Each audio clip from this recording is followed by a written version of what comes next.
Bashundhara sports সিটিতে Daily Sun university champion trophy 2025-এর প্রথম আসরে চ্যাম্পিয়ন হয়েছে সোনারগাঁও ইউনিভার্সিটি।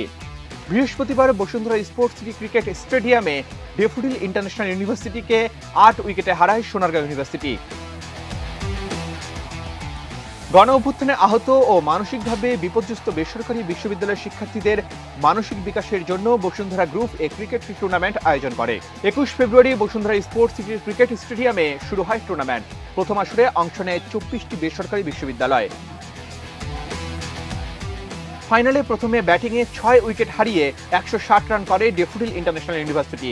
শাকিল হোসেন সর্বোচ্চ 41 রান করেন 32 বলে। সোনারগাঁওয়ের মুকিদুল ও রাব্বি 2টি করে উইকেট নেন। জবাবে 6 বল হাতে রেখেই 2 উইকেট হারিয়ে চ্যাম্পিয়ন হয় সোনারগাঁও ইউনিভার্সিটি। চ্যাম্পিয়নদের পক্ষে রবিন 53 বলে 64 রান এবং ম্যাচ সেরা রাফসান 42 বলে 73 রানের ইনিংস খেলেন। টুর্নামেন্টের সেরা ব্যাটসম্যান আলাউদ্দিন বাবু, সেরা বোলার প্রীতম।